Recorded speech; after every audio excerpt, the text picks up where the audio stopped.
السلام علیکم ورحمۃ اللہ وبرکاتہ۔ میں محمد عظمت رضا رضوی نظامی استاد جامعۃ الرضا فاطمۃ الزہرا ام سورت گجرات درجہ عالمیت کی متعلمات سے مخاطب اور نور الانوار کا درس دینے جا رہا ہوں۔ امید کہ آپ روزانہ اپنا سبق اچھے سے یاد کرتے ہیں، انشاءاللہ آگے بھی یاد کرتے رہیں گے۔ تو آج کا سبق بھی بغور سماعت کریں اور اسے یاد کرنے کی کوشش کریں گے۔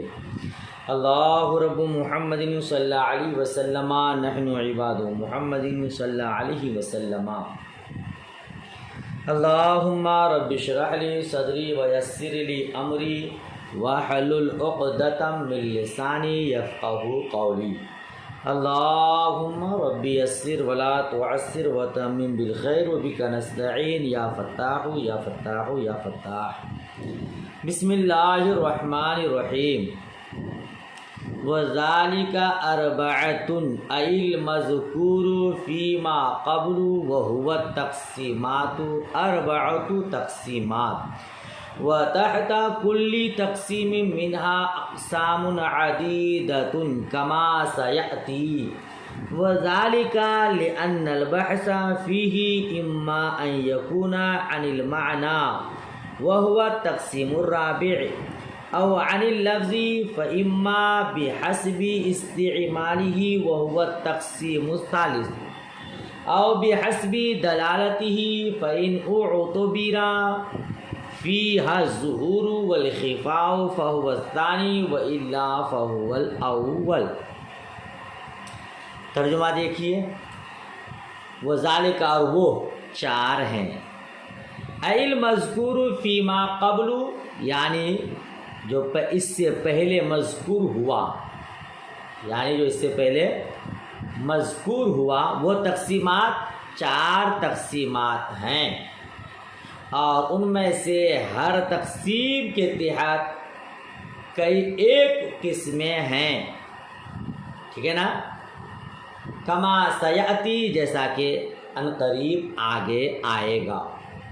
وذالک لأن البحث فی دلیل، چار ہی تقسیمات کیوں ہے اس کی دلیل حصر، وذالک لأن البحث فی، اور یہ اس لیے کہ کتاب میں بحث یا تو معنی سے ہوگی اور وہ چوتھی تقسیم ہے، یا لفظ سے، پھر لفظی بحث لفظ کے استعمال کے لحاظ سے ہوگی اور یہ تیسری تقسیم ہے، یا اس کی دلالت کے لحاظ سے، پھر اگر اس میں ظہور اور خفا کا اعتبار ہوگا تو وہ دوسری تقسیم ہے، ورنہ وہ پہلی تقسیم ہے۔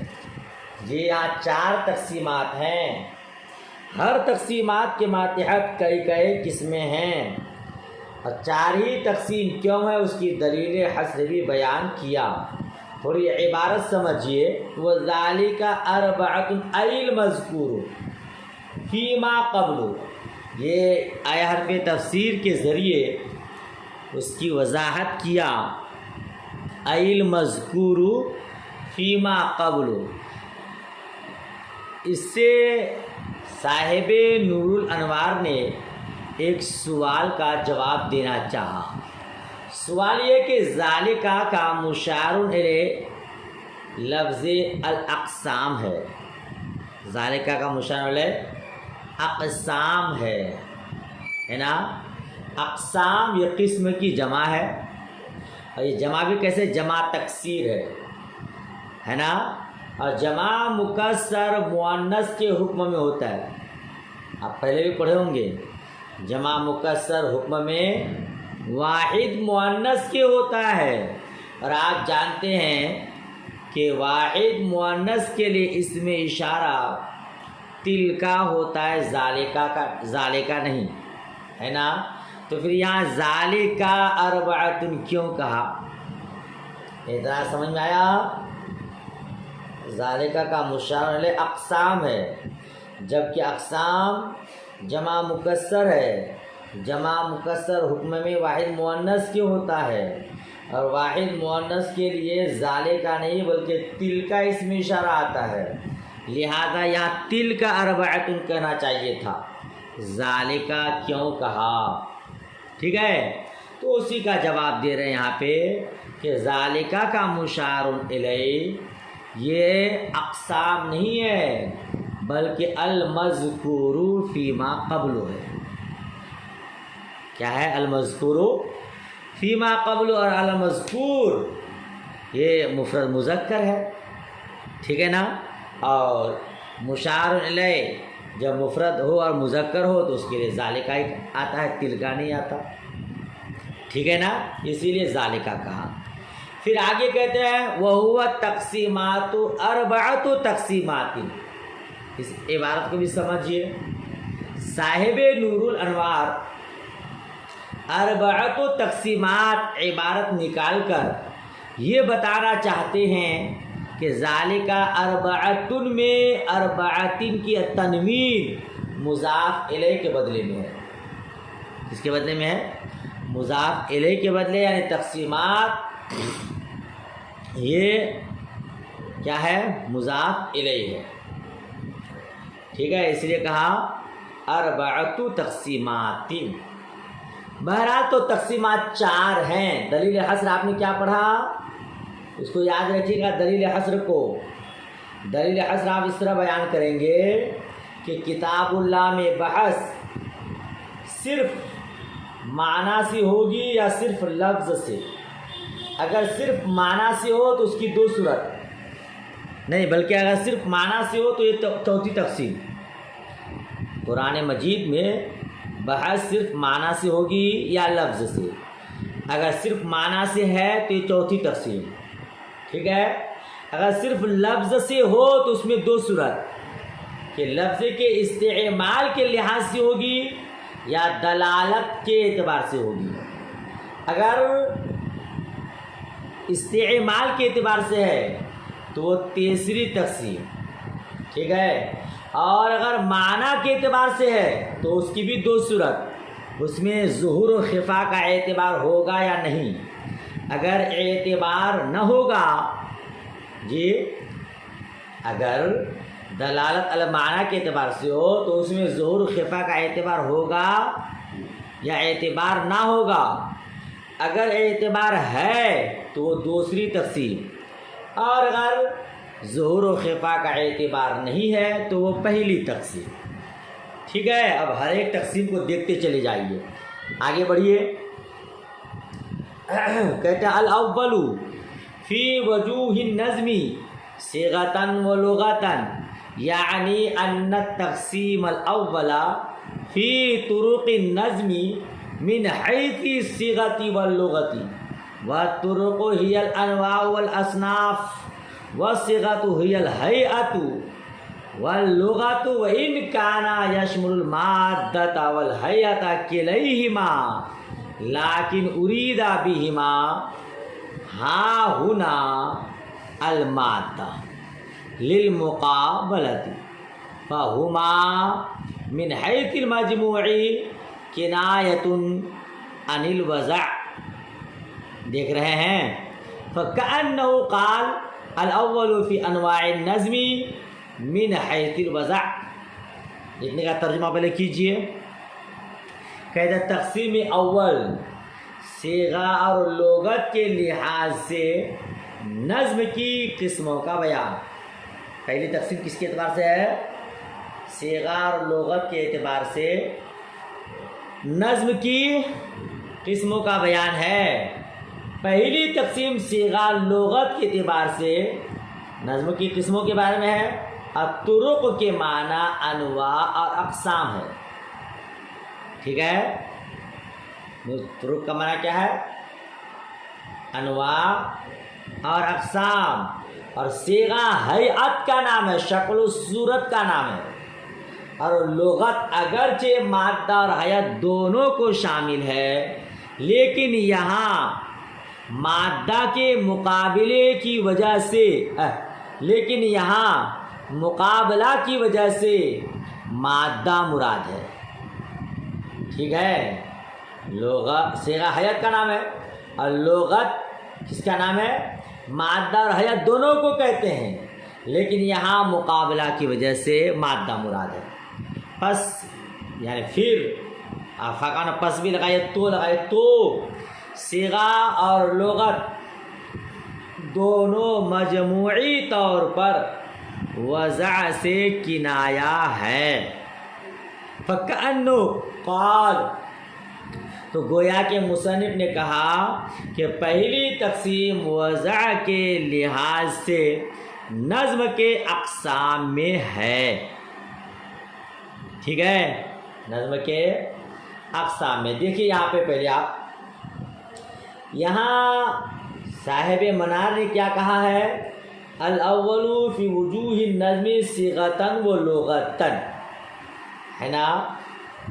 تو وجوہ کا لفظ آیا ہے، وجوہ وجہ کی جمع ہے اور اس کا معنی کیا ہے؟ انواع، اقسام جمع ہے. صیغہ کس کو کہتے ہیں؟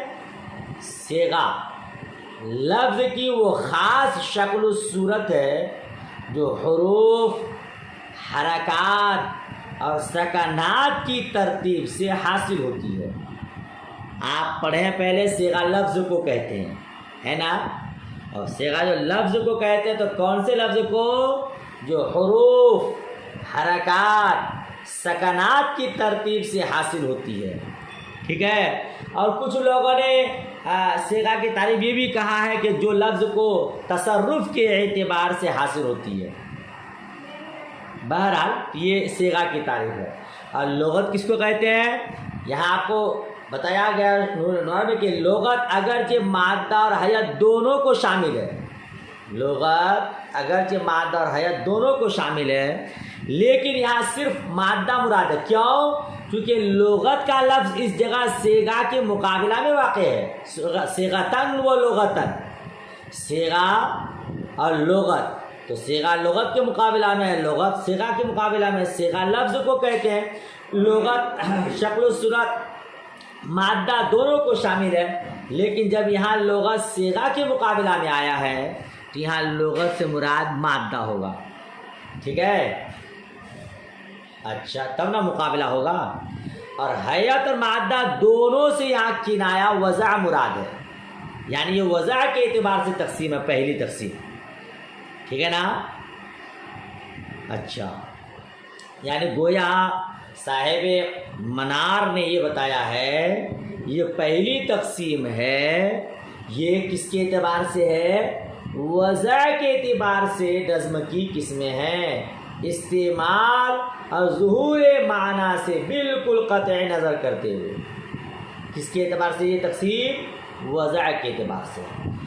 آگے کی عبارت دیکھیے اور اس کا ترجمہ دیکھیے. کہتے ہیں کہ یہ وضع کے اعتبار سے ہو گیا، ہے نا. آگے کی عبارت دیکھیے. اے من حیث انہ وضع لمعنی واحد او اکثر ما قطع النظر عن استعمالی، یعنی وضع کے اعتبار سے. اے من حیث یعنی اس اعتبار سے کہ وضع کیا گیا معنی واحد کے لیے یا اکثر کے لیے، قطعی نظر کرتے ہوئے اس کے استعمال اور ظہور کی طرف. ٹھیک ہے، جس کا مفہوم میں آپ کو بتا چکا. وَإِنَّمَا قَدَّمَ الصِّيغَةَ عَلَى اللُّغَةِ لِأَنَّ لِلْعُمُومِ وَالْخُصُوصِ زِيَادَةُ تَعَلُّقٍ بِالصِّيغَةِ فِي الْأَغْلَبِ. کہتے ہیں مصنف علیہ الرحمٰن نے صیغہ کو لغت پر مقدم کیا کیونکہ عموم اور خصوص کا زیادہ تعلق صیغہ سے ہوتا ہے، فی الاغلب اکثر. ٹھیک ہے، یہاں صیغہ اللغتاً کہا نا بھائی. الاول فی وجوہ النظم صیغۃ و لغۃ. پہلی تقسیم نظم کے قسموں کے بارے میں صیغہ لغت کے اعتبار سے. یہاں مصنف علیہ الرحمٰن نے صیغہ کو لغت پر کیا کیا ہے؟ مقدم کیا ہے. یہاں ایک اعتراض کا جواب ہے. آپ نے صیغہ کی تعریف کیا پڑھی اور لغت کی کیا تعریف پڑھی؟ صیغہ لفظ کی وہ خاص شکل ہے، صورت ہے جو حروف، حرکات، سکنات کی ترتیب سے حاصل ہوتی ہے. ٹھیک ہے نا. اور لغت دونوں کو اگرچہ شامل ہے مگر یہاں مادہ مراد ہے. ٹھیک، مادہ یعنی حروف اصلی حروف اصلی جیسے رجل، رجل کا مادہ کیا ہے؟ را جیم لام. اب ضربا بولیں گے، ضربا کا مادہ ضاد را با. اجتنبا کے حروف اصلی کون ہے؟ جیم نون با. یہ سب بولتے ہیں نا مادہ کے حروف. تو مادہ جو ہوتا ہے نا وہ تبعاً ہیئت پر مقدم ہوتا ہے. پہلے را جیم لام، پھر ان تینوں کو ترتیب دے دی، ہو گیا رجل، ابھی ہو گیا صیغہ. ضاد را با، اب اس کو ترتیب دے دی، ہو گیا ضربا. فتح، اب اس کو ترتیب دے دی، ہو گیا فتح. تو پہلے مادہ ہوتا ہے پھر جا کے صیغہ ہوتا ہے نا. لیکن یہاں کیا کہا ہے؟ صیغتاً و لغتاً. صیغہ کو پہلے بیان کیا اور لغت کو بعد میں. ایسا کیوں؟ یہ طبع کے خلاف ہے. سمجھ شریف میں بات آئی؟ تو اس کا جواب یہاں یہ ہے کہ یہاں خاص اور عام کے بیان کو مقدم کرنا مقصود ہے. خاص اور عام کے بیان کو مقدم کرنا مقصود ہے، اور عموم خصوص کا زیادہ تعلق صیغہ سے ہوتا ہے، مادہ سے نہیں. اسی لیے مصنف علیہ الرحمٰن نے یہاں صیغہ کو لغت پر مقدم کیا.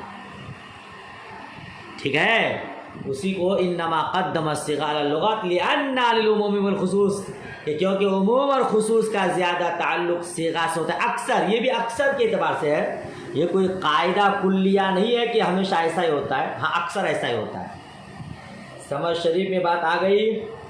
آگے بڑھیے. وہی اربعۃ الخاص والعام والمشترک والمؤول لأن اللفظ اما ان يدل على معنى واحد او اکثر فإن كان الاول فإما ان يدل على الانفراد عن الافراد فهو الخاص او ان يدل مع الاشتراك بين الافراد فهو العام وان كان الثاني فإما ان يترجح احد معانيه بالتعويل فهو المؤول والا فهو المشترك. فالمؤول في الحقيقة إنما هو من أقسام المشترك الذي دل صيغة ولغة وإن كان مفعول فعل التعويل الذي من شان المجتهد. ٹھیک ہے، ترجمہ پہلے دیکھیے. کہتے ہیں اور یہ چار ہیں، وہی اربعۃ، اور یہ چار ہیں، خاص، عام، مشترک، مؤول. کیوں؟ اس لیے کہ لفظ ایک معنی پر دلالت کرے گا یا ایک سے زیادہ پر. اگر اول ہے تو وہ منفرد معنی پر دلالت کرے گا یا شرکت غیر کے ساتھ دلالت کرے گا یا دوسرے کے ساتھ مل کر دلالت کرے گا. ٹھیک ہے، اگر اول ہے یعنی بلا شرکت ایک معنی پر دلالت کرے تو یہ خاص ہے، اور اگر دوسروں کے ساتھ مل کر دلالت کرے، دوسرے کو بھی شامل ہو تو یہ عام ہے. ٹھیک ہے، اور اگر ثانی ہے تو یہ عام ہے. اور اگر لفظ ایک سے زیادہ معنی پر دلالت کرے تو اس کی بھی دو صورتیں ہیں، یعنی وہ بھی دو حال سے خالی نہیں ہے. وہ بھی دو صورتیں، یا تو اس کے معانی میں سے کوئی معانی تعویل کے ذریعہ راجع ہوگا یا نہیں. اگر راجع ہوگا تو وہ مؤول کہلائے گا، اور اگر ثانی ہے تو اس کو مشترک کہا جاتا ہے. ٹھیک ہے، پھر مؤول حقیقت میں اس مشترک کی قسموں میں سے ہے جو صیغہ اور لغت دونوں اعتبار سے دلالت کرتا ہے.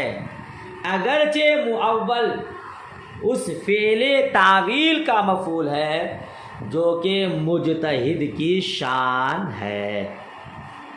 ترجمہ ہو گیا، مفہوم سنیے. آپ شروع میں پڑھے کہ پہلی تقسیم نظم کے اقسام میں صیغہ لغت کے اعتبار سے، اس کی کتنی قسمیں؟ 4. دلیل حصر کیا ہے؟ دلیل حصر یہ کہ لفظ وضع کے اعتبار سے ایک معنی پر دلالت کرے گا یا ایک سے زیادہ معنی پر. ٹھیک ہے، اگر ایک معنی پر دلالت کرے تو اس کی بھی دو صورت، بلا شرکت غیر دلالت کرے گا یا شرکت غیر کے ساتھ دلالت کرے گا. یہ کیا کہا کہ افراد میں سے منفرد پر دلالت کرے گا، اسی کو کہتے ہیں شرکت غیر، یعنی دوسرے بھی اس میں شامل ہوں گے یا نہیں. اگر بلا شرکت غیر دلالت کرے تو وہ کیا ہے؟ خاص. اور اگر دوسرے بھی اس میں شامل ہو تو وہ ہوگا عام. اب خاص اور عام کی تعریف آپ جانتی ہی ہیں.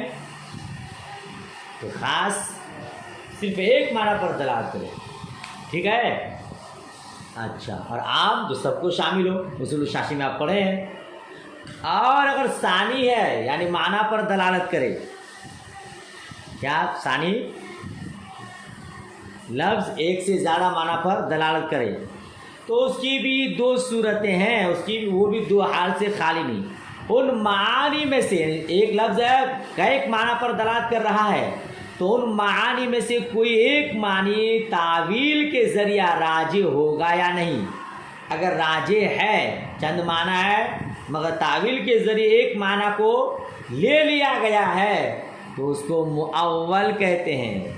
اور اگر تعویل کے ذریعے کسی معنی کو راجح نہیں قرار دیا گیا ہے تو وہ مشترک ہے. ٹھیک ہے. یہاں جو عبارت آپ پڑھے فالمؤول فی الحقیقت، پڑھے نا عبارت؟ دیکھیے یہ عبارت جو ہے یہاں پہ فالمؤول فی الحقیقت انما ہوا من اقسام المشترک الذی دل صیغۃ و لغۃ، یہاں سے ایک اعتراض کا جواب دینا چاہتے ہیں. اعتراض کیا ہے؟ مؤول یہ اس میں مفعول ہے، اس کا مصدر ہے تعویل باب تفعیل سے ہے نا. اب مؤول مصرفن کے وزن پہ اس میں مفعول ہے.